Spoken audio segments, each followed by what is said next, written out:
ന്യായപ്രമാണത്തിലെ അത്ഭുതങ്ങളെ കാണേണ്ടതിന് നീ ഞങ്ങളുടെ കണ്ണുകളെ പ്രകാശിപ്പിക്കണമെന്ന് തിരുവചനത്തിൽ പറയുന്നുണ്ട്. കാരണം നമ്മുടെ വേദപുസ്തകത്തിന്റെ ഒരു പ്രത്യേകത തന്നെ അത്ഭുതങ്ങളുടെ പുസ്തകമാണ്. ഒരിക്കലും വിശ്വസിക്കാൻ കഴിയാത്തത് പോലെയുള്ള അത്ഭുതങ്ങൾ. അത്ഭുതം എന്ന് പറഞ്ഞാൽ തന്നെ അവിശ്വസനീയമായ കാര്യങ്ങൾ സംഭവിക്കുമ്പോഴാണ് അത്ഭുതം എന്ന് പറയുന്നത്. അത്ഭുതങ്ങൾ കുറിച്ച് പറയുന്ന പുസ്തകമാണ് ബൈബിൾ. ഇത് വിശ്വസിക്കുകയും ആ അത്ഭുതങ്ങൾ നമുക്ക് കാണുകയും ചെയ്യണം. എങ്കിൽ മാത്രമേ നമുക്ക് ദൈവസന്നിധിയിൽ കൂടുതൽ സന്തോഷവും ഈ വചനത്തോട് നമുക്ക് പ്രിയവും വരികയുള്ളൂ. അതുകൊണ്ട് ഭക്തന്മാർ പ്രാർത്ഥിക്കുമായിരുന്നു, ന്യായപ്രമാണത്തിലെ അത്ഭുതങ്ങൾ, എഴുതി വെച്ചിരിക്കുന്ന അത്ഭുതങ്ങൾ ഞങ്ങളൊന്ന് കാണണം. മരിച്ചവൻ ഉയർത്തു എന്ന് പറയുന്ന അത്ഭുതം ബൈബിളിൽ കിടക്കുമ്പോൾ, ലാസറിനെ ഉയർപ്പിച്ചു എന്ന് പറയുന്ന അത്ഭുതം ബൈബിളിൽ കിടക്കുമ്പോൾ, കർത്താവ് ഈ നാളുകളിൽ അതെനിക്ക് കാണണം. അങ്ങേ തൊട്ടവരും സൗഖ്യമായി എന്ന പുസ്തകത്തിൽ കിടക്കുമ്പോൾ, ദൈവിക സ്പർശനം പ്രാപിച്ച് അനേകർ സൗഖ്യമാകുന്നത്, മുടന്തന്മാർ തുള്ളിച്ചാടുന്നത്, കുരുടന്മാർ കാണുന്നത്, ഇതെല്ലാം ഞങ്ങൾക്ക് നേരിൽ കാണണമെന്ന് ആഗ്രഹിച്ച് പ്രാർത്ഥിക്കേണ്ടത് വളരെ ആവശ്യമാണ്. അങ്ങനെയാണെങ്കിൽ രണ്ട് കാര്യങ്ങൾ നടക്കും. ഒന്ന്, നമ്മുടെ വിശ്വാസത്തിന്റെ കണ്ണങ്ങ് തുറന്നു കിട്ടും. വിശ്വാസത്തിന്റെ കണ്ണ് തുറന്നാൽ തന്നെ നമ്മുടെ അവിശ്വാസം മാറിക്കിട്ടും. നമുക്കെല്ലാം കാണുമ്പോൾ ദൈവപ്രവൃത്തി എന്താണെന്ന് നമ്മൾ തിരിച്ചറിയാനായിട്ട് കഴിയും. ദൈവപ്രവൃത്തി തിരിച്ചറിയാനായിട്ട്, ദൈവസാന്നിധ്യം തിരിച്ചറിയാനായിട്ട് നമുക്ക് കഴിയണം. ഇല്ലെങ്കിൽ നമ്മൾ പറയും ഈ ഭൂമി മുഴുവൻ ദുഷ്ടന്റെ അധീനതയിൽ കിടക്കുന്നു എന്നാണ് പറയുക. ദുഷ്ടന്റെ അധീനതയിൽ കിടക്കുമെന്ന് പറയും. എന്നാൽ എപ്പോഴാണ് നമ്മുടെ കണ്ണ് തുറന്ന് ദൈവിക ദർശനം പ്രാപിക്കുന്നത്, അപ്പോൾ നമ്മുടെ ചിന്താഗതിക്ക് മാറ്റം വരും. നമുക്കറിയാം,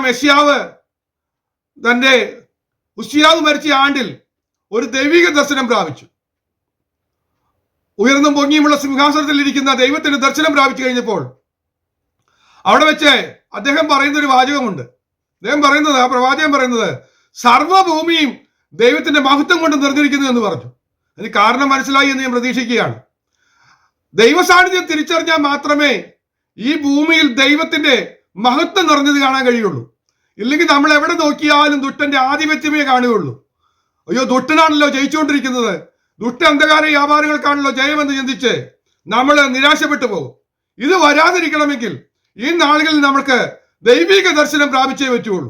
കർത്താവെ, അങ്ങയുടെ ദർശനം ഞങ്ങൾക്ക് നൽകണമേ. ഓ ഹല്ലേലൂയ. കർത്താവെ, അങ്ങേ ഒന്ന് കാണാൻ കഴിയട്ടെ, അങ്ങയുടെ ദർശനം ഞങ്ങൾക്ക് തരണമേ എന്ന് പറഞ്ഞുകൊണ്ട് നമുക്ക് ദൈവത്തോട് അപേക്ഷിക്കേണ്ടതുണ്ട്. നമ്മൾ കഴിഞ്ഞ ദിവസങ്ങളിൽ നമ്മൾ ചിന്തിച്ചുകൊണ്ടിരിക്കുന്നു. കഴിഞ്ഞ ആഴ്ചയിൽ നമ്മുടെ പ്രാർത്ഥനാ വിഷയമായിട്ട് ദൈവസഭയോട് പറഞ്ഞ വിഷയം ഇതാണ്: കരുണയ്ക്ക് വേണ്ടി നമ്മൾ പ്രാർത്ഥിക്കണമെന്ന് പറയാനിട വന്നു.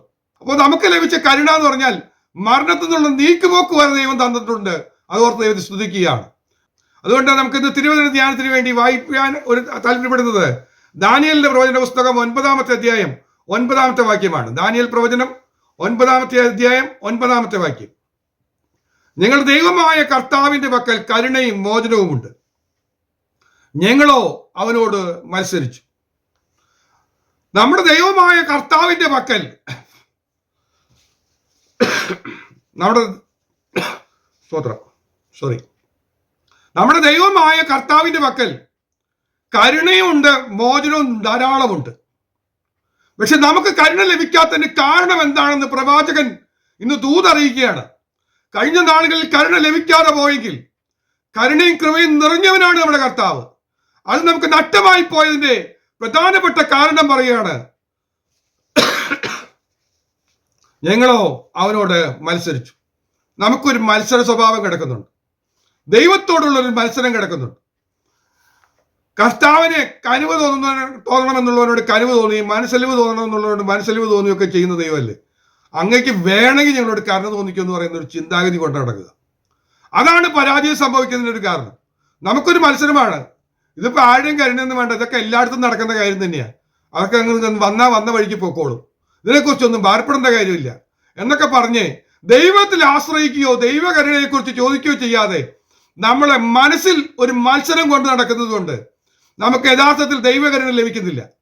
ദൈവകരുണ ലഭിച്ചാൽ മാത്രമേ നമുക്ക് അതിന്റെ മഹാത്മ്യം മനസ്സിലാക്കാൻ കഴിയുള്ളൂ.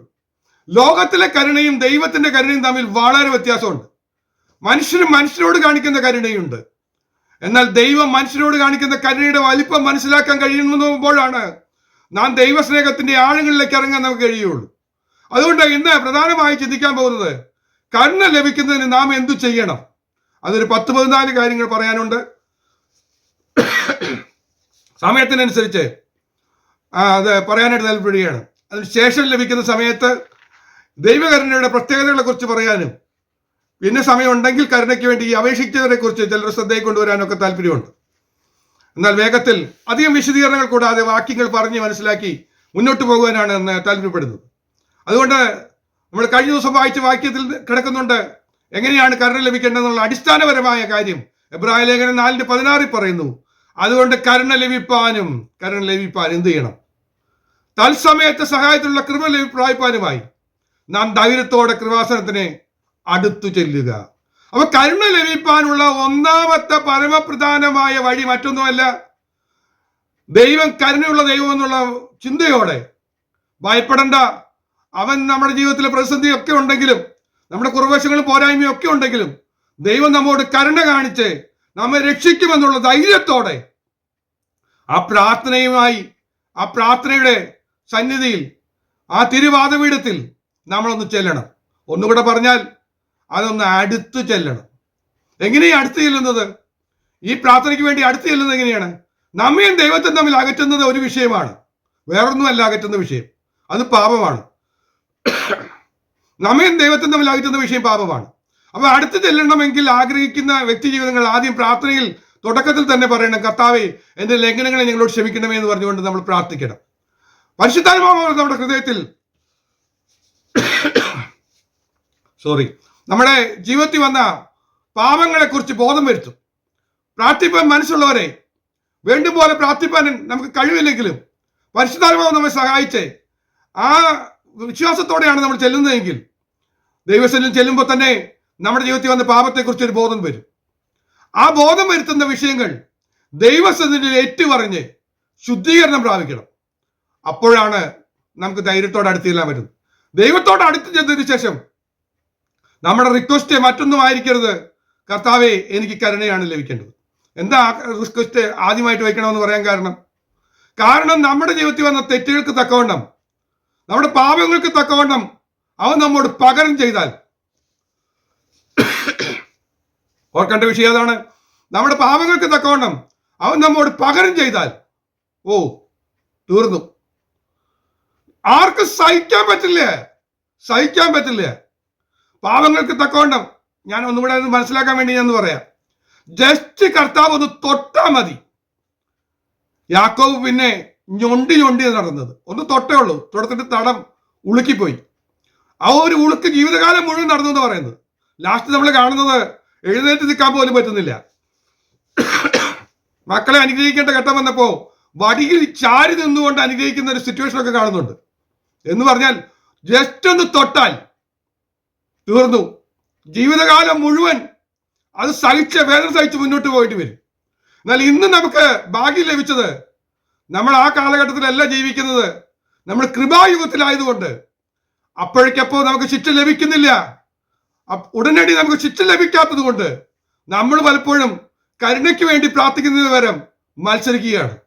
എന്നാൽ അതല്ല വേണ്ടത്. ദൈവമേ, ഞാൻ ചെയ്ത തെറ്റുകൾക്ക് തക്കവണ്ണം എന്നെ ശിക്ഷിക്കല്ലേ, എനിക്ക് ആവശ്യം അങ്ങയുടെ കരുണയാണെന്ന് പറഞ്ഞുകൊണ്ട് ഒന്ന് നിലവിളിക്കാൻ കഴിഞ്ഞാൽ കർത്താവ് സ്തോത്രം നമ്മോട് അടുത്ത് വരും. അവനോട് അടുത്ത് ചെല്ലുവിൻ, അവൻ നമ്മോട് അടുത്ത് വരും. എന്തിനു വേണ്ടി അടുത്ത് വരുന്നത്? നമ്മെ കരുണയിലേക്ക് നയിക്കാൻ വേണ്ടി. ആ കരുണ എപ്പോഴാണ് നമുക്ക് ആവശ്യമുള്ളത്? തൽസമയത്ത് സഹായമായിട്ട് കരുണ ലഭിക്കും.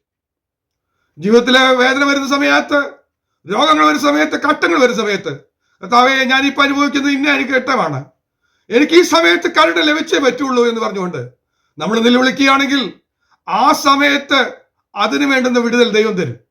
ഇത് നമുക്ക് ഒന്നാമത് വരേണ്ട വിഷയമാണ് പറഞ്ഞത്. നമ്മൾ എന്ത് ചെയ്യണം? ധൈര്യത്തോടെ കൃപാസനത്തിന് അടുത്ത് വരണം. അടുത്ത് ചെല്ലുവാനായിട്ടുള്ള വ്യവസ്ഥ ഞാൻ പറഞ്ഞു. പാപം ഏറ്റുപറഞ്ഞ് ഉപേക്ഷിച്ച് നമ്മുടെ പ്രാർത്ഥനാ വിഷയം കരുണയായിരിക്കണം. കരുണയ്ക്ക് വേണ്ടി നമ്മൾ യാചിക്കണം. ഇതാണ് ഒന്നാമത്തെ വഴി. രണ്ടാമത്തെ വാക്യം വായിക്കാനായിട്ട് താല്പര്യപ്പെടുന്നു.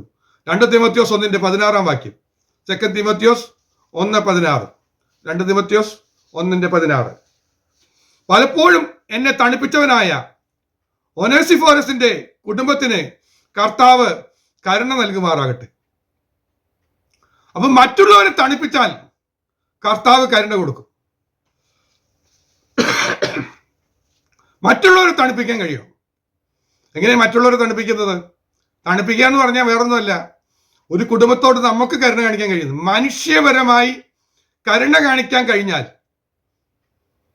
പൗലോസിനോട് പലപ്പോഴും കരുണ കാണിച്ചു എന്ന് പറഞ്ഞാൽ പൗലോസിന്റെ പല ആവശ്യങ്ങൾക്കും ഈ പ്രിയ കുടുംബം പലപ്പോഴും സഹായിച്ചു. തന്റെ പ്രതിസന്ധിയിൽ ആ സഹായിച്ചത് തനിക്ക് തണുപ്പ് പോലെ ഫീൽ ചെയ്തു. ഭയങ്കര ചൂടെടുക്കുന്ന സമയത്ത് ഒന്ന് ആ തണുത്ത കരം വെക്കുമ്പോൾ ഉണ്ടാകുന്ന ഒരു സുഖം പോലെ ആ പ്രതിസന്ധിക്ക് ഒരു ആശ്വാസം ലഭിക്കുന്ന വിധത്തിൽ കരുണ കാണിച്ചു. ചില കുടുംബത്തോടൊന്ന് കരുണ കാണിക്കാൻ നമുക്ക് കഴിഞ്ഞാൽ നിശ്ചയമായും ദൈവം അവർക്ക് കരുണ നൽകും. നമ്മളെ കരുണ ലഭിക്കണമെങ്കിൽ, ദൈവകരുണ ലഭിക്കാൻ പ്രാർത്ഥന മാത്രം പോരാ. നമ്മുടെ വ്യക്തിപരമായ ജീവിതത്തിലും ദൈവം നമുക്ക് കാണിച്ച കരുണ നാം മറ്റുള്ളവരോട് കാണിക്കാൻ തയ്യാറാകണം. നമുക്കറിയാം, 10,000 താലന്ത് കടപ്പെട്ടവനോട് ക്ഷമിച്ചു. അവൻ 100 താലന്ത് കടപ്പെട്ടവനോട് കരുണ കാണിക്കാൻ മനസ്സില്ലാതെ വന്നപ്പോൾ അവനെ വീണ്ടും ദണ്ഡിപ്പിക്കാൻ ഇടവരുന്നത് നമ്മൾ തിരിച്ചറിയുന്നുണ്ടല്ലോ.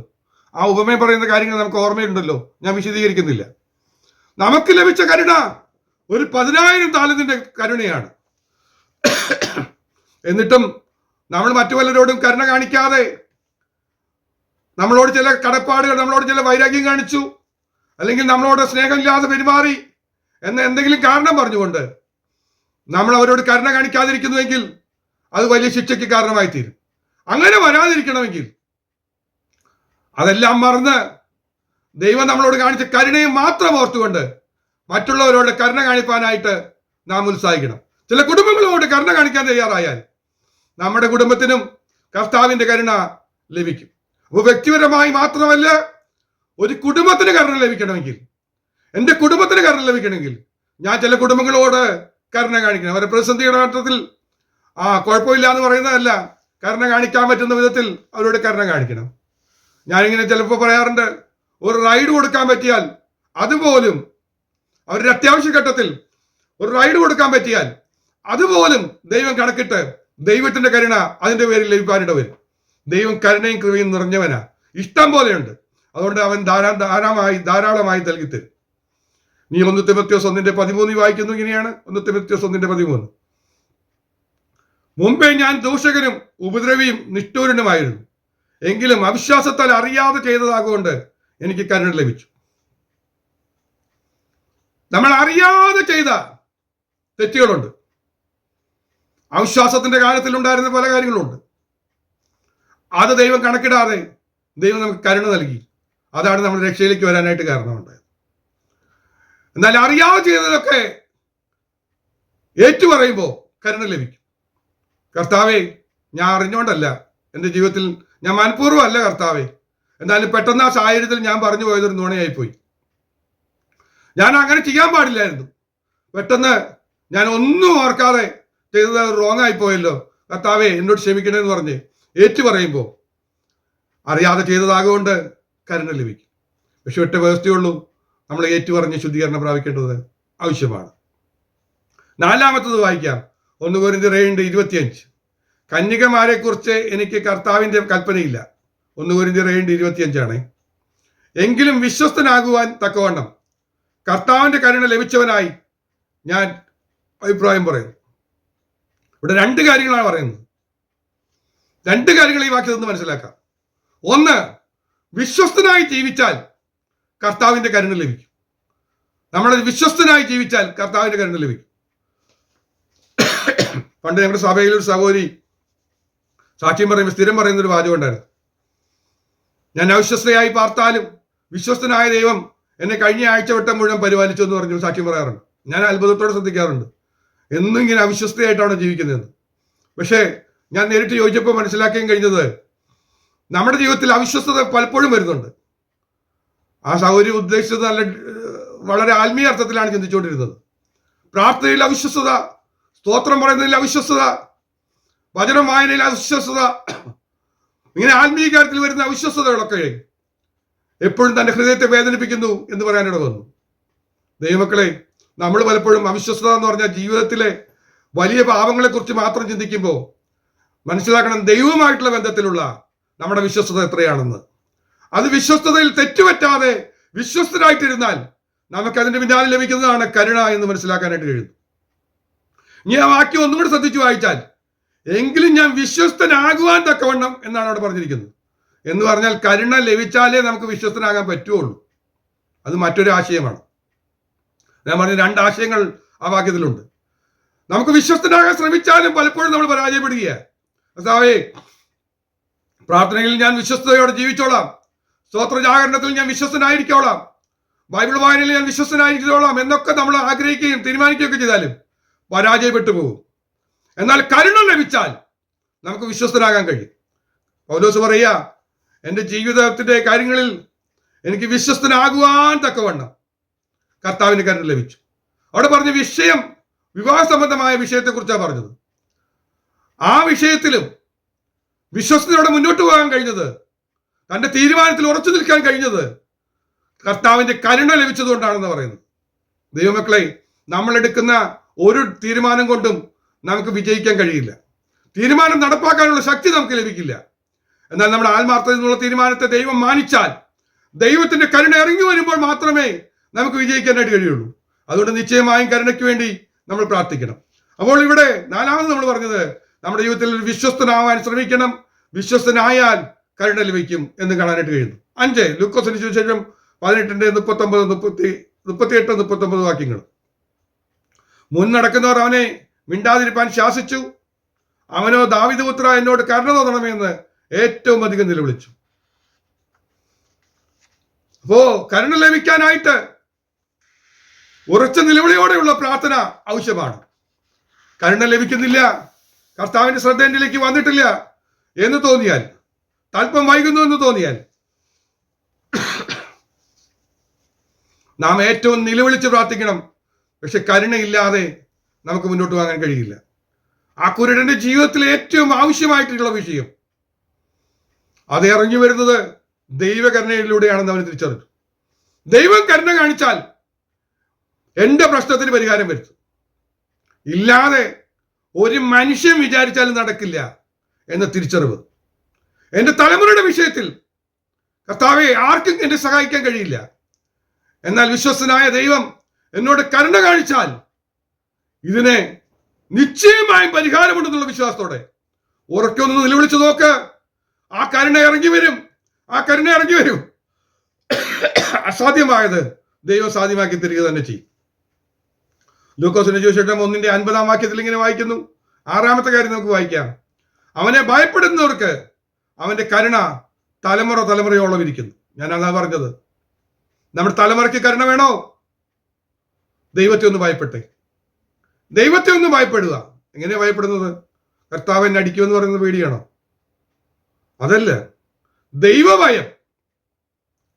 കർത്താവേ, അങ്ങാണ് സർവ്വശക്തൻ, അങ്ങയുടെ കരുണ കൊണ്ടാണ് ഞാൻ ജീവിക്കുന്നത്, അങ്ങയുടെ ദയ കൊണ്ടാണ് ഞാൻ ജീവിക്കുന്നത്, ഞാൻ ആകുന്നത് അങ്ങയുടെ കൃപയാലാകുന്നു എന്ന തിരിച്ചറിവോടുകൂടെ ദൈവത്തെ ഭയപ്പെട്ട് ജീവിക്കുക, ദൈവത്തിന് കീഴടങ്ങി ജീവിക്കുക. ദൈവത്തോടുള്ള ഭയം നമ്മുടെ മനസ്സിൽ നിൽക്കുന്നുണ്ടെങ്കിൽ പാപം ചെയ്യാൻ പോലും നമുക്ക് കഴിയില്ല. ദൈവഭയം നഷ്ടപ്പെടുമ്പോഴാണ് നമ്മൾ പാപത്തിൽ അകപ്പെട്ടു പോകുന്നത് പോലും. അതുകൊണ്ട് ദൈവത്തെ ഭയപ്പെടുന്ന ഒരു ജീവിതം നമുക്കുണ്ടെങ്കിൽ കരുണ ലഭിക്കുമെന്ന് മാത്രമല്ല, അത് തലമുറ തലമുറയായി ആ കരുണ നിലനിൽക്കും. നമ്മൾ പ്രാപിച്ചെടുത്താൽ, കരുണ പ്രാപിച്ചാൽ നമ്മൾ തലമുറയ്ക്ക് കൊടുക്കുന്ന ഒരു നിക്ഷേപമാണത്. ഒന്നുകൂടെ ഓർത്ത് നോക്കിയ കരുണയുടെ വാല്യൂ ഒന്ന് മനസ്സിലാക്കിയാൽ കരുണയ്ക്ക് വേണ്ടി നമ്മൾ എല്ലാ ദിവസവും പ്രാർത്ഥിക്കും. എന്താണ് വാല്യൂ? എൻ്റെ തലമുറയ്ക്ക് ഞാൻ $2 മില്യൺ $10 മില്യൺ കൊടുക്കുന്നതല്ല അവരുടെ ജീവിതത്തിലെ വിജയമായി മാറുന്നത്. അതൊക്കെ ഒരു നിസ്സാരമായ തീരുമാനത്തിനുള്ളിൽ എല്ലാം നഷ്ടപ്പെട്ടു പോകാം. തെറ്റായ ഒരു തീരുമാനം എടുത്താൽ മതി, അതെല്ലാം നഷ്ടപ്പെട്ടു പോകാം. എന്നാൽ ഞാൻ കരുണ പ്രാപിച്ചാൽ, ദൈവത്തെ ഭയപ്പെട്ട് ദൈവത്തിന്റെ കരുണ ഞാൻ പ്രാപിച്ചെടുത്താൽ, അതെന്റെ തലമുറയിലേക്ക് അത് ദൈവം പകർന്നു കൊടുക്കും. അത് തലമുറ തലമുറയോളം 1 to 4 ജനറേഷനെങ്കിലും മിനിമം ലഭിക്കും. ആ അനുഗ്രഹം തലമുറകൾക്ക് കൊടുക്കാൻ ഞാൻ സമ്പാദിക്കേണ്ടത്, ദൈവസന്നിധിയിൽ നിന്ന് പ്രാപിച്ചെടുക്കേണ്ടത് വേറൊന്നുമല്ല. ഈ ലോകത്തിലെ ഏറ്റവും വലിയ നിക്ഷേപമായി ഞാൻ കരുതുന്നത് ദൈവത്തിന്റെ കരുണയാണ്. ദൈവത്തിന്റെ കരുണ ഒരു വലിയ ധനമായി നമ്മൾ ഏറ്റെടുത്താൽ ആ കരുണ ഒന്ന് മാത്രം മതി നമ്മുടെ തലമുറയ്ക്ക് പകർന്നു കൊടുക്കാൻ. സ്തോത്രം. നമുക്ക് പരിചയമുള്ള വാക്യമുണ്ട്. 7-ാമത്തെ കാര്യമായിട്ട് പറയാം, മത്തായിയുടെ സുവിശേഷം 5:7. കരുണയുള്ളവർ ഭാഗ്യവാന്മാർ, അവർക്ക് കരുണ ലഭിക്കും. നമ്മുടെ ജീവിതത്തിൽ കരുണ എന്ന് പറയുന്ന സാധനം ഇല്ലെങ്കിൽ കരുണ ലഭിക്കാനുള്ള സാധ്യത കുറവാണ്. ഞാൻ നേരത്തെ തുടക്കത്തിലേ പറഞ്ഞതുപോലെ തന്നെ ദൈവത്തിൽ നിന്ന് കരുണ ലഭിച്ചവരോ നമ്മൾ, കരുണയേറ്റവരായിരുന്നു നമ്മൾ. എന്നാൽ ദൈവത്തിന്റെ കരുണ ലഭിച്ചപ്പോൾ ദൈവകരുണയുടെ മഹാത്മ്യം മനസ്സിലാക്കിയിട്ടും എൻ്റെ ജീവിതത്തിൽ കരുണ തോന്നുന്നില്ലെങ്കിൽ, കഷ്ടം അനുഭവിക്കുന്നവരെ, പ്രയാസം അനുഭവിക്കുന്നവരെ കേൾക്കുമ്പോൾ എനിക്ക് കരുണ തോന്നുന്നില്ലെങ്കിൽ, പലപ്പോഴും നമുക്ക് പറ്റുന്നത് സാമ്പത്തിക മണ്ഡലത്തിലുള്ള കരുണ കാണിക്കാനേ പറ്റാതെ വരുന്നത്. ചിലപ്പോൾ നമ്മുടെ സാമ്പത്തിക സ്ഥിതി എല്ലാവരെയും സഹായിക്കാൻ, പണം കൊണ്ട് സഹായിക്കാൻ കഴിയാതെ വരാം. എന്നാൽ ശാരീരികമായി നമുക്ക് സഹായിക്കാൻ കഴിയുന്ന ചില മേഖലകളുണ്ട്. നാട്ടിലൊക്കെ ആയിരുന്ന സമയത്ത് പലപ്പോഴും ആളുകളെ ആശുപത്രിയിൽ കൊണ്ടുപോകേണ്ടി വരാറുണ്ട്. കാരണം അവരുടെ വീട്ടിൽ പലരും ഉണ്ടാകില്ല. അവരെ ഒന്ന് സഹായിക്കാൻ കഴിയുന്നത് പണം ഇറക്കണ്ട, പണം അവരുടെ കയ്യിലുണ്ട്, പക്ഷെ കൊണ്ടുപോകാനും കൊണ്ടുവരാനും ആളില്ല. ഡോക്ടറോട് സംസാരിക്കാനും കൂടെ നിൽക്കാനും ആളില്ല. അവിടെ അഡ്മിറ്റ് ആയി കഴിഞ്ഞാൽ ഒരു ബൈസ്റ്റാൻഡറായിട്ട് നിൽക്കാനായിട്ട് ഇതിനൊക്കെയും കർത്താവ് എന്നെ സഹായിച്ചിട്ടുണ്ട്. കാരണം എന്താ, എനിക്കറിയാം അങ്ങനെ അവരോട് കരുണ കാണിച്ചാൽ, ആ കുടുംബങ്ങളോട് ദയ തോന്നിയാൽ നിശ്ചയമായും എൻ്റെ ജീവിതത്തിൽ അനുഗ്രഹമാണ്. ഞാൻ ആശുപത്രിയിൽ പോകാൻ മടിയുള്ളൊരു മനുഷ്യനായിരുന്നു. ആശുപത്രിയുടെ സ്മെല്ലൊന്നും എനിക്ക് ഇഷ്ടമല്ല. എന്നാൽ ചില രോഗികള് ഗവൺമെന്റ് ആശുപത്രിയിലൊക്കെ കിടക്കേണ്ട സമയത്ത് ഞാൻ അവിടെ പോയി അവർക്ക് വേണ്ടി ദിവസങ്ങൾ അവരോടൊപ്പം കഴിയേണ്ടി വരുമ്പോൾ ഞാനെല്ലാം മറന്നു. ഒന്നേ ചിന്തിച്ചുള്ളൂ, എനിക്ക് ദൈവത്തിന്റെ കരുണ ലഭിക്കണം, ദൈവത്തിന്റെ കരുണ ലഭിക്കണം. ദൈവത്തിന്റെ കരുണ ലഭിക്കാൻ നാം അവരോട് കരുണ കാണിക്കണം. നമ്മുടെ ജീവിതത്തിൽ നാം കരുണ കാണിക്കുന്നതാണ്. വിലാപങ്ങളിൽ പറയുന്ന വാക്യം നമ്മൾ മറന്നു പോകരുത്. നാം മുടിഞ്ഞു പോകാതിരിക്കുന്നത് യഹോവയുടെ ദയയാകുന്നു, അവന്റെ കരുണ തീർന്നു പോയിട്ടില്ലല്ലോ. അവന്റെ കരുണ തീർന്നു പോയിട്ടില്ല. അത് രാവിലെ തോറും പുതിയതും നിന്റെ വിശ്വസ്തത വലുതുമാകുന്നു. കാരണം അത് തീർന്നു പോയിട്ടില്ല. ആ കരുണ ലഭിച്ചാൽ നാം മുടിഞ്ഞു പോകുകയില്ല. മുടിഞ്ഞു പോകാതിരിക്കണമെങ്കിൽ കരുണ ലഭിച്ചേ പറ്റുള്ളൂ. അതുകൊണ്ട് കരുണ ലഭിക്കാനുള്ള സർവ്വ വഴിയും നമ്മൾ ഉപയോഗിക്കണം. പ്രാർത്ഥന മാത്രമായി നമ്മൾ മാറരുത്. വിശ്വസ്ത ജീവിതം നയിപ്പാൻ, ദൈവത്തെ ഭയപ്പെട്ട് ജീവിപ്പാൻ എല്ലാം നമ്മൾ പരിശ്രമിക്കണം. എങ്ങനെയും കരുണ സമ്പാദിച്ചേ പറ്റുള്ളൂ. കാരണം ഏറ്റവും വലിയ നിക്ഷേപമാണ് ദൈവത്തിന്റെ കരുണ. അത് വലിയ അളവിൽ നേടിയെടുക്കാൻ ദൈവമക്കളെ നമ്മൾ ഉത്സാഹിക്കണം. 8-ാമത്തെ കാര്യം വായിക്കുക, യെശയ്യാപ്രവചനം 55:7 വാക്യം. ദുഷ്ടൻ തന്റെ വഴിയെയും നീതികെട്ടവൻ തന്റെ വിചാരങ്ങളെയും ഉപേക്ഷിച്ച് യഹോവയിലേക്ക് തിരിയട്ടെ, അവൻ അവനോട് കരുണ കാണിക്കും. നമ്മുടെ ദൈവത്തിലേക്ക് തിരിയട്ടെ, അവൻ ധാരാളം ക്ഷമിക്കും. അപ്പൊ ഒരു കാര്യം ഇവിടെ പറയുന്നത് ഇങ്ങനെയാണ്, നമ്മുടെ വഴിയിൽ വന്നിട്ടുള്ള നീതികേടും ദുഷ്ടമായ വഴികളിലേക്കൂടെ പോയ ആ പ്രാതകളുമെല്ലാം, അങ്ങനെയുള്ള നമ്മുടെ വിചാരങ്ങളുമെല്ലാം ഉപേക്ഷിച്ച് ദൈവത്തിലേക്കൊന്ന് തിരിയണം. എന്ന് പറഞ്ഞാൽ എന്താ ദൈവത്തിലേക്ക് തിരിയാന്ന് പറഞ്ഞാൽ, നമ്മുടെ പുതിയ നിയമ ഭാഷയിൽ പറഞ്ഞ മാനസാന്തരപ്പെടണം. മാനസാന്തരപ്പെട്ടാൽ അവൻ അവനോട് കരുണ കാണിക്കും എന്ന് പറഞ്ഞാൽ, നമ്മൾ ഒരിക്കൽ മാനസാന്തരപ്പെട്ടു, നമ്മുടെ സാധാരണക്കാർ പറയുന്ന പോലെ വീടി വലി മാറ്റി, കള്ളുകൂടി മാറ്റി,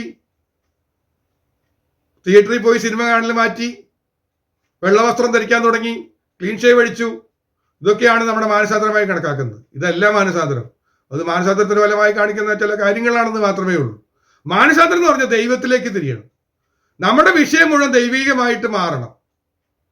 നമ്മെ നയിക്കുന്നത് എൻ്റെ ദൈവമാണെന്നും എനിക്ക് ജീവിക്കാൻ കഴിയുന്നത് ദൈവമാണെന്നും ദൈവസഹായം വേണമെന്നും ദൈവം ഉണ്ടെന്നും ദൈവം വിശ്വസ്തനാണെന്നും ദൈവം അത്ഭുതങ്ങളെ പ്രവർത്തിക്കുന്നവനാണെന്നും ഒക്കെ മനസ്സിലാക്കി ആ ദൈവത്തിലേക്ക് പൂർണ്ണമായും മനസ്സ് തിരിയണം.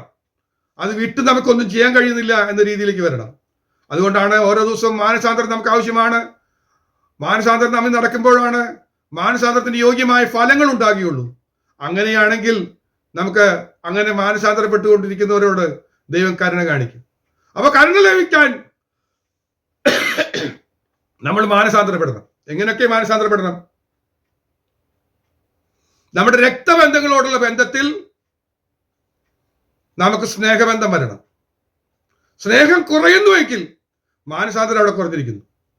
കണ്ടിട്ടുള്ള നമ്മുടെ കണ്ണു മുമ്പിലുള്ള സഹോദരനോട് നമുക്ക് വൈരാഗ്യം വരുന്നുവെങ്കിൽ നമ്മുടെ ദൈവത്തെ നമ്മൾ അറിഞ്ഞിട്ടില്ലെന്നർത്ഥം. ദൈവത്തിലേക്ക് നമ്മൾ തിരിഞ്ഞിട്ടില്ല.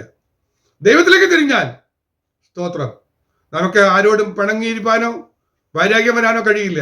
എല്ലാവരോടും നമുക്ക് സ്നേഹം തോന്നും. അവരുടെ ഒരു വാക്ക് നമ്മളെ പിണക്കിയിട്ടുണ്ട്.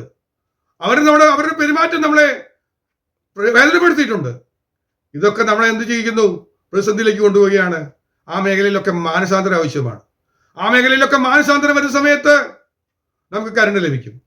ഇല്ലെങ്കിൽ ഞാൻ ഒന്ന് പറയട്ടെ, നിങ്ങൾ വിശ്വസിച്ചാലും ഇല്ലെങ്കിലും ഞാൻ മനസ്സിലാക്കിയൊരു ചരിത്രം, ഇങ്ങനെ പല പ്രശ്നങ്ങളും കൊണ്ടുനടന്ന് മാനസാന്തരപ്പെടാതെ മനം തിരിയാതെ മുന്നോട്ട് പോയാൽ ഒരു ഘട്ടം വരുന്ന സമയത്ത് കർത്താവ് പിടിച്ചിടും. ഒരു കർത്താവിന്റെ വിലയേറിയ ദാസൻ, ആത്മീയ ഗോളത്തിൽ വളരെ ശുശ്രൂഷ ചെയ്ത ഒരു ദൈവദാസൻ, തന്റെ പ്രായാധിക സമയത്ത് ചില മാസങ്ങൾ ബെഡിലായി കിടക്കാനിട വന്നു. അപ്പോൾ തന്നെ കാണാൻ വന്ന ചില സുശേഷകർ ചോദിച്ചു, പ്രിയപ്പച്ച, അപ്പച്ചന് കർത്താവിന് വേണ്ടിയൊക്കെ ഇത്രയും നിന്നിട്ട് അപ്പച്ചൻ ഇങ്ങനെ കിടക്കുന്നത് എന്താണെന്ന് ചോദിച്ചു. ഈ ഒരു കിടപ്പിന്റെ അവസ്ഥ വന്നല്ലോ, എന്താ ഇങ്ങനെ കിടക്കേണ്ടി വന്നതെന്ന് ചോദിച്ചപ്പോൾ അദ്ദേഹം പറഞ്ഞു, മകനെ, എനിക്കും വേണ്ടേ നിത്യതയിലേക്ക് പ്രവേശിക്കണ്ടേ, എനിക്ക് മാനസാന്തരം വരണ്ടേ, എന്നെ അവിടെ കൊണ്ട് ശിക്ഷിക്കാനല്ല, എന്നെ ഇവിടെ ഇട്ട് ഒരുക്കിക്കൊണ്ടിരിക്കുകയാണ്. ആ ഒരുക്കത്തിന് ഞാൻ പൂർണ്ണമായി വിധേയപ്പെടുവാൻ വേണ്ടി ഓരോ അവസരങ്ങൾ കാണിച്ചുകൊണ്ടിരിക്കുകയാണ്. ഞാൻ യഥാസ്ഥാനപ്പെട്ടുകൊണ്ടിരിക്കുകയാണ്. പൂർണ്ണമായി ഞാൻ ആ അനുഭവത്തിൽ എത്തിക്കഴിയുമ്പോൾ എനിക്കറിയാം എൻ്റെ കർത്താവ് എന്നെ വിളിക്കും. അത് ദീർഘമാക്കാതിരിക്കാൻ വേണ്ടി നിങ്ങളും കൂടെ പ്രാർത്ഥിക്ക്, കർത്താവിലേക്ക് ഞാൻ പൂർണ്ണമായി ഒന്ന് മാറട്ടെ എന്ന്. ഇത്രയും നാൾ പ്രസംഗിച്ചു നടക്കുകയും ഇത്രയും നാളെ എല്ലാവരെയും ഉപദേശിക്കുകയും ചെയ്ത ഒരു ഭക്തനൊന്നും വിശുദ്ധനൊന്നും ലോകം വിധി എഴുതിയ വ്യക്തിക്ക് പോലും ചില ഘട്ടങ്ങളിൽ വേണ്ടി വന്നു. കാരണം തൻ്റെ ജീവിതത്തിൽ നിഗളവും ഉന്നതഭാവവും പലതും തന്നെ സ്വാധീനിച്ചിരുന്നു എന്നാണ് അദ്ദേഹം പറയുന്നത്. ഇതുപോലെയുള്ള പ്രതിസന്ധി വരാനുള്ള കാരണമുള്ളത് കൊണ്ട് ദൈവത്തിലേക്ക് നേരെ എളുപ്പത്തിൽ ഒട്ടും വൈകാതെ വേഗത്തിൽ തിരിഞ്ഞ്, കാരണം നമ്മൾ പ്രാപിക്കുന്നതാണെന്ന് ലഭിക്കുന്നത് അങ്ങനെയാണെങ്കിൽ അവൻ ധാരാളം ക്ഷമിക്കുന്ന പറഞ്ഞു. ആ ക്ഷമ നമ്മൾ ഇപ്പോഴേ പ്രാപിച്ചെടുക്കണം. അത് ലഭിക്കുന്നത് എങ്ങനെയാണ്? കരുണയിലൂടെയാണ്. അത് നമ്മുടെ ജീവിതത്തിലെ വിജയമായി മാറും. 9ാമത്തെ കാര്യം വായിക്കാൻ പോവുകയാണ്. യെശയ്യാപ്രവചനം 30:19 വാക്യം. യെരൂശലേമിനായ സിയോൻ നിവാസികളെ, ഇനി കരഞ്ഞുകൊണ്ടിരിക്കേണ്ട. നിങ്ങളുടെ നിലവിളിയുടെ ശബ്ദത്തെങ്കിൽ അവന് നിശ്ചയമായും കരുണ തോന്നും. അത് കേൾക്കുമ്പോൾ തന്നെ അവന് ഉത്തരമരുളും. ഇന്നൊരു വാക്തത്വം തരികയാണ്. എന്താ വാക്തത്വം തരുന്നത്? കരഞ്ഞുകൊണ്ടിരിക്കണ്ട. ജീവിതത്തിലെ ക്ലേശങ്ങളുടെ മധ്യത്തിൽ കരഞ്ഞുകൊണ്ടിരിക്കണ്ട. നമ്മുടെ കരച്ചിൽ കാണുമ്പോൾ മനസ്സലിയുന്നൊരു ദൈവം, നമ്മൾ പ്രാർത്ഥിച്ചില്ലെങ്കിൽ പോലും കരുണ കാണിക്കുന്ന ദൈവം നമ്മുടെ കരച്ചിൽ കാണുമ്പോൾ നിലവിളിയുടെ ശബ്ദത്തെങ്കിൽ നിശ്ചയമായും അവന് കരുണ തോന്നും. ഇത് ജനറലായിട്ട് ലഭിക്കുന്ന ഒരു വഴിയാണ്. കരുണ ലഭിക്കേണ്ട ചില വ്യക്തി ജീവിതങ്ങളോട് ദൈവം മറ്റെല്ലാം മറന്നിട്ട് തന്റെ കയ്യിലെ കരുണ നിമിത്തം കാരുണ്യവാനായതുകൊണ്ട് ലഭിക്കുന്ന ഒരു കരുണയുടെ ഒരു രീതിയാണ് അത് കാണാനായിട്ട് കഴിയുന്നത്. വളരെ പ്രധാനപ്പെട്ട ഒരു വാക്യമാണല്ലോ സദൃശവാക്യം 28:13. തന്റെ ലംഘനങ്ങളെ മറയ്ക്കുന്നവന് ശുഭം വരികയില്ല, അവയെ ഏറ്റുപറഞ്ഞ് ഉപേക്ഷിക്കുന്നവനോ കരുണ ലഭിക്കും. അപ്പോൾ നമ്മൾ നേരത്തെയൊക്കെ പറഞ്ഞു, പാവങ്ങളെ ഉപേക്ഷിക്കണം, ദൈവത്തിലേക്ക് തിരിയണം എന്നൊക്കെ പറഞ്ഞു. പക്ഷെ ഒരു കാര്യമുണ്ട്, അവിടെ പ്രത്യേകം പറയാണ്, ലംഘനങ്ങളെ മറയ്ക്കാൻ പാടില്ല, ഏറ്റുപറഞ്ഞ് ഉപേക്ഷിക്കണം. അങ്ങനെ ഏറ്റുപറഞ്ഞ് ഉപേക്ഷിച്ചാൽ കരുണ ലഭിക്കും. കരുണ ലഭിക്കാൻ കർത്താവെ, എന്റെ പിടികൂടിക്കൊണ്ടിരിക്കുന്ന മുറുകെ പറ്റുന്ന ചില പാവങ്ങളുണ്ട്. എൻ്റെ കോപശീലം, എൻ്റെ വാശി, വൈരാഗ്യം, പിണക്കം, കർത്താവെ അതെല്ലാം എന്നോട് ക്ഷമിക്കണമേ, ഞാനത് ഉപേക്ഷിക്കാൻ തയ്യാറാകുകയാണ്. ഇനി ഞാൻ ആരോടും പിണങ്ങിയിരിക്കില്ല എന്നൊക്കെ പറഞ്ഞ് നമ്മളൊന്ന് യഥാസ്ഥാനപ്പെടാൻ കഴിഞ്ഞാൽ കരുണ ലഭിക്കും. ഇല്ലെങ്കിൽ കരുണ ലഭിക്കില്ല എന്ന് തിരിച്ചറിയാനായിട്ട് കഴിയുന്നു. 32-ാം സങ്കീർത്തനത്തിൽ നമ്മൾ വായിക്കുന്നു, അവിടെ ആ ഭക്തൻ പറയുന്നു, ഞാനിതെല്ലാം മറച്ചു വെച്ചു, ലംഘനങ്ങളെ ഏറ്റുപറഞ്ഞില്ല. അങ്ങനെ വന്നപ്പോൾ സംഭവിച്ച കാര്യം പറയുന്നുണ്ട്, എൻ്റെ അസ്ഥികളിൽ ഞരക്കം വന്നു, വേദന വന്നു, ഭയങ്കര പ്രതിസന്ധിയിലും ഘട്ടങ്ങളിലും വന്നു. പിന്നീട് ഞാൻ എൻ്റെ ലംഘനങ്ങളെ നിന്നോട് അറിയിക്കുമെന്ന് പറഞ്ഞ് തീരുമാനമെടുത്ത് ഏറ്റുപറഞ്ഞപ്പോൾ അവന് കരുണ ലഭിച്ചതായിട്ട് 32-ാം സങ്കീർത്തനത്തിൽ നമ്മൾ വായിക്കുന്നുണ്ട്. അതുപോലെ ദൈവമക്കളെ, നമ്മൾ കരുണയ്ക്ക് വേണ്ടി ദൈവത്തോട് യാചിക്കേണ്ടത് ആവശ്യമാണ്. 11ാമത്തെ കാര്യം ഞാൻ വായിക്കാൻ പോവുകയാണ്. ഗലാത്യ ലേഖനം 6:16. ഈ ന്യായപ്രമാണം അനുസരിച്ച് നടക്കുന്ന ഏവർക്കും ദൈവത്തിന്റെ ഇസ്രായേലിനും സമാധാനവും കരുണയും ഉണ്ടാകട്ടെ. അപ്പൊ വചനം അനുസരിച്ച് നടന്നാൽ കരുണ ലഭിക്കും. ആരൊക്കെയാണോ വചനം അനുസരിച്ച് നടക്കുന്നത്, ഇസ്രായേലിന് മാത്രമല്ല കിട്ടാൻ പോകുന്നത്, ആരൊക്കെ വചനം അനുസരിച്ച് നടക്കുന്നു ഏവർക്കും ഏവർക്കും കരുണ ലഭിക്കുമെന്നാണ് പറഞ്ഞിരിക്കുന്നത്. വചനം അനുസരിപ്പാൻ വേണ്ടി ഒരു വ്യഗ്രത നമ്മുടെ മനസ്സിലുണ്ടാകണം. നമ്മൾ വചനം അനുസരിക്കാറുണ്ടോ? അന്ന് രക്ഷിക്കപ്പെട്ട സമയത്ത് ചില വചനങ്ങൾ നമ്മൾ പാലിച്ചതല്ലാതെ ഇപ്പൊ കേൾക്കുന്ന വചനം ഒന്നും നമ്മൾ അനുസരിക്കാൻ തയ്യാറല്ല. നമ്മളത് കേട്ട് അത് കൊള്ളാം, അനുസരിച്ചാൽ നല്ലതാ എന്നൊക്കെ പറഞ്ഞ് മാർക്കിടുക എന്നല്ലാതെ ഒരാൾ പോലും അതിന് വിധേയപ്പെടാറില്ല. അതാണ് വലിയ പരാജയമായിട്ട് ആത്മീയഗോളത്തിൽ സംഭവിച്ചിരിക്കുന്നത്. അവിടെ നിന്ന് നമുക്ക് ജയം ലഭിക്കണോ? ഒരു വഴിയേ ഉള്ളൂ. വചനം നമ്മെ ഓർപ്പിച്ചുണർത്തുമ്പോൾ പരമാർത്ഥമായ ഹൃദയത്തെ പരിശുദ്ധാത്മാവ് തട്ടിയുണർത്തി പറയുകയാണ്, ഇന്നത് നീ പ്രമാണിക്കണം, ഇന്ന രീതിയിൽ നീ മുന്നോട്ട് പോകണമെന്ന് പറയുമ്പോൾ അതനുസരിപ്പാനായിട്ട് നമ്മൾ ഉത്സാഹം കഴിക്കാതെ കരുണ ലഭിക്കില്ല. കരുണ ലഭിക്കാനുള്ള വഴികളാണത്. യോവേൽ പ്രവചനം 2:13 വാക്യം, യോവേൽ 2:13. വസ്ത്രങ്ങളെല്ലാ ഹൃദയങ്ങളെ തന്നെ കീറി നിങ്ങളുടെ ദൈവമായ യഹോവയുടെ അടുക്കിലേക്ക് തിരുവിൻ. അവൻ കൃപയും കരുണയും ദീർഘക്ഷമയും മഹാദയും ഉള്ളവനല്ലോ, അവൻ അനർത്ഥത്തെക്കുറിച്ച് അനുദപിക്കും. അപ്പൊ അനർത്ഥം വരും, നമ്മുടെ ജീവിതത്തിൽ കഷ്ടം വരും. ജയിക്കണോ? കരുണ വേണം. യഹോവയുടെ അടുക്കിലേക്ക് നമ്മൾ തിരിയണം. എങ്ങനെ യഹോവയുടെ അടുക്കിലേക്ക് തിരിയേണ്ടത്? നേരത്തെ പറഞ്ഞു മാനസാന്തരത്തിലൂടെ തിരിയണമെന്ന്. ഇവിടെ പറയുകയാണ്, വസ്ത്രങ്ങളല്ല ഹൃദയങ്ങളെ തന്നെ കീറി ദൈവത്തിലേക്ക് തിരിയണം. അങ്ങനെ തിരിഞ്ഞ് ദൈവത്തിന്റെ അടുക്കിലേക്ക് നമ്മൾ കടക്കണം. വസ്ത്രങ്ങളെയല്ല, ഹൃദയങ്ങളെയാണ് തിരിയുന്നത്. പഴയ നിയമകാലത്തിലെ അന്നത്തെ ഭക്തന്മാർ ചെയ്തിരുന്നൊരു കാര്യമാണ്, അവർക്ക് കുറ്റബോധം തോന്നുന്ന സമയത്ത്, ദൈവസന്നിധിയിൽ നിലവിളിക്കുന്ന സമയത്ത് വസ്ത്രം കീറി തല മുടിപ്പിച്ച് ചീന്തി അവര് വികൃതമായ രൂപത്തിലേക്കൊക്കെ മാറിയിട്ട് അങ്ങ് നിലവിളിക്കും. അയ്യോ, ഒരു ഭ്രാന്തനെ പോലെ അവർ നിലവിളിക്കും. കരുണ തോന്നണമെന്ന് പറഞ്ഞ് അവർ നിലവിളിക്കും. കർത്താവ് പറയാ, അതൊരു ഫാഷനായി മാറിയ ഒരു കാലഘട്ടം വന്നപ്പോൾ പ്രവാചകൻ വിളിച്ചു പറയാ, നിങ്ങൾ എന്നെ വസ്ത്രം കീറിയിട്ട് ദൈവത്തിന്റെ മുന്നിൽ ഞാൻ തോറ്റു, കർത്താവെ എന്നെ രക്ഷിക്കണമെന്ന് പറയുന്ന ഒരു നാടകമൊന്നും കളിക്കണ്ട. നിങ്ങൾ ഹൃദയങ്ങളെയാണ് കീറേണ്ടത്. ഹൃദയത്തിൽ അതുപോലെ ഒരു കീറൽ വരണം. കർത്താവേ, അയ്യോ ഞാൻ തകർന്നിരിക്കുന്നു എന്ന് പറയത്തൊക്കെ വേണം. ഹൃദയങ്ങളെ കീറി ദൈവത്തിലേക്ക് തിരിയണം. അവൻ കൃപയും കരുണയും ദീർഘക്ഷമയും മഹാദയും ഉള്ളവനാണ്. നമ്മുടെ അനർത്ഥത്തെക്കുറിച്ച് വരുത്തിയ അനർത്ഥമൊക്കെ മാറ്റുന്നതാണ്. നല്ലൊരു ഉദാഹരണമാണ് യോനയുടെ പുസ്തകത്തിൽ കിടക്കുന്നത്. അവിടേക്ക് ഞാൻ ഇന്ന് കിടക്കുന്നില്ല, സമയം തീരുകയാണ്. 2 വാക്യം കൂടെ വായിച്ച് ഞാനിവിടെ നിർത്താൻ പോവുകയാണ്. 2 ദിനവൃത്താന്തം 30:9 വാക്യം, നിങ്ങൾ യഹോവയിലേക്ക് വീണ്ടും തിരിയുന്നുവെങ്കിൽ. അപ്പൊ എന്തെങ്കിലും ഒന്ന് തിരിഞ്ഞൊന്നും പറഞ്ഞിരിക്കരുത്.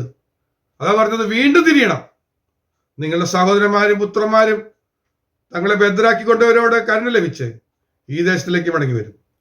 അപ്പൊ നമുക്കൊരു മടങ്ങി വരവ് ആവശ്യമുണ്ടെങ്കിൽ, ചില നന്മയിലേക്ക് മടങ്ങി വരണമെങ്കിൽ അതിനുള്ള വഴി മറ്റൊന്നുമല്ല, കരുണയാണ്. കരുണയിലൂടെയാണ് നന്മയിലേക്കുള്ള വഴി വരുന്നത്. നിങ്ങളുടെ ദൈവമായ യഹോവ കൃപയും കരുണയും ഉള്ളവനല്ലോ.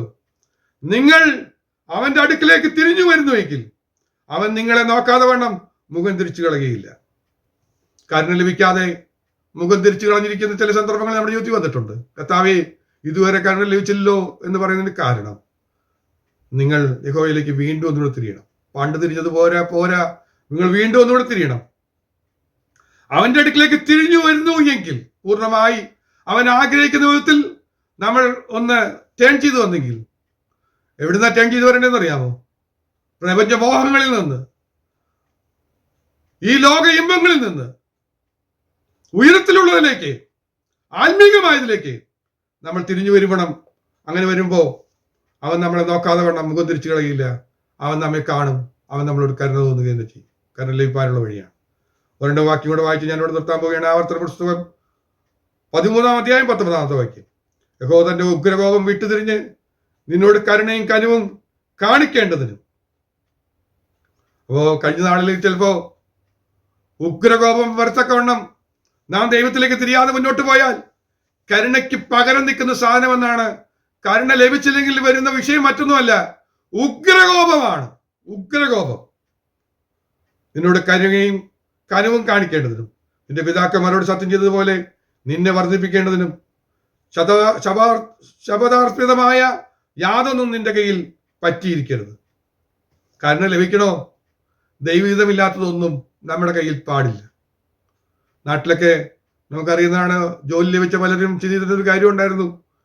ജോലിയോടൊപ്പം ശമ്പളം മാത്രം പോരാ, അവർക്ക് കൈക്കൂലിയും കൂടെ വേണം. ഒരിക്കൽ ഞാനൊരു വിശ്വാസിയോട് ചോദിച്ചു, എന്തിനാ കൈക്കൂലി മേടിക്കുന്നതെന്ന് ചോദിക്കാൻ ഇടവന്നു. അദ്ദേഹം PWDയിൽ ഒരു ഉദ്യോഗസ്ഥനായിരുന്നു. അപ്പൊ അദ്ദേഹം പറഞ്ഞു, ഞാൻ ആരോടും കൈക്കൂലി ചോദിച്ചു മേടിക്കാറില്ല. അവർ സന്തോഷത്തോടെ തന്നാൽ ഞാൻ മേടിക്കുന്നു എന്ന് മാത്രമേ ഉള്ളൂ. ന്യായീകരണം കണ്ടോ? ദൈവത്തിന് ഇഷ്ടമുള്ളതല്ല. സ്നാപക യോഹന്നാൻ പറഞ്ഞു, നിങ്ങളുടെ ശമ്പളം കിട്ടുന്ന ശമ്പളം മതിയെന്ന് വെപ്പിൻ, കിട്ടുന്ന ശമ്പളം മതിയെന്ന് വെപ്പിൻ. അല്ലാതെ കയ്യിലേക്ക് വന്നാൽ അത് ഞാൻ ചോദിച്ചിട്ടല്ല കിട്ടിയെന്ന് പറഞ്ഞിട്ടായാലും മേടിക്കാൻ പാടില്ല. അങ്ങനെ മേടിച്ചാൽ അത് ദൈവത്തിന് ഇഷ്ടമുള്ള കാര്യമല്ല. നിനക്ക് കരുണ ലഭിക്കില്ല, പകരം ഉഗ്രകോപമാണ് ലഭിക്കാൻ പോകുന്നത്. ഞാനൊരു ഉദാഹരണം പറഞ്ഞതേ ഉള്ളൂ, സമയമില്ല. ഇങ്ങനെ നമ്മുടെ ജീവിതത്തിൽ ദൈവമില്ലാത്തത് എന്തെങ്കിലും പറ്റിയിരിക്കുന്നുവെങ്കിൽ അതിനെ ഉപേക്ഷിച്ചാൽ നമുക്ക് കരുണ ലഭിക്കും. ആ കരുണയ്ക്ക് വേണ്ടി നമുക്ക് യാചിക്കാം. ഞാൻ നിർത്തുന്നതിനോട് മുമ്പ് ഒരു വാക്യം കൂടെ, നമുക്ക് പരിചയമുള്ള ഒരു വാക്യം ഞാൻ പറഞ്ഞ് ഇവിടെ നിർത്താൻ പോവുകയാണ്. 103 സങ്കീർത്തനം 4 വാക്യം. ധാരാളം കാര്യങ്ങൾ ഇനിയും പറയാൻ കിടക്കുകയാണ്. എന്നാൽ ഇത്രയും കാര്യങ്ങൾ പരമാർത്ഥമായ ഹൃദയത്തെ തട്ടിയുണർത്തി ഞാൻ ഓർമ്മപ്പെടുത്തി. കരുണയുടെ മൂല്യം മനസ്സിലായി എന്ന് ഞാൻ പ്രതീക്ഷിക്കുകയാണ്. അതിനുവേണ്ടി യാചിക്കുമെന്ന് ഞാൻ പ്രതീക്ഷിക്കുകയാണ്. അവൻ നിന്റെ ജീവനെ നാശത്തിൽ നിന്ന് വീണ്ടെടുക്കുന്നു, അവൻ ദയയും കരുണയും നിന്നെ അണിയിക്കുന്നു. ഇന്ന് ഈ പ്രത്യാശയുടെ ഒരു വാക്ക് ഞാൻ പറഞ്ഞുകൊണ്ട് നിർത്താൻ പോവുകയാണ്. കർത്താവ് ഇന്ന് ആഗ്രഹിക്കുകയാണ്, കരുണയുടെ ഡ്രസ്സ് നമുക്ക് ഇട്ട് തരാൻ പോവുകയാണ്. എങ്ങനെയാണ് ദൈവം ഡ്രസ്സ് ഇട്ട് തരുന്നത്? നിന്റെ ജീവനെ നാശത്തിൽ നിന്ന് വീണ്ടെടുത്ത് ആ കരുണയുടെ വസ്ത്രം അണിയിക്കുമ്പോ, സ്തോത്രം, ജീവൻ നാശത്തിലേക്ക് പോകില്ല. പിന്നെ നമ്മുടെ ജീവൻ എവിടേക്ക് പോകും? നിത്യജീവനിലേക്ക് പോകും. കർത്താവേ, എനിക്ക് നിത്യജീവനാണ് ആവശ്യം.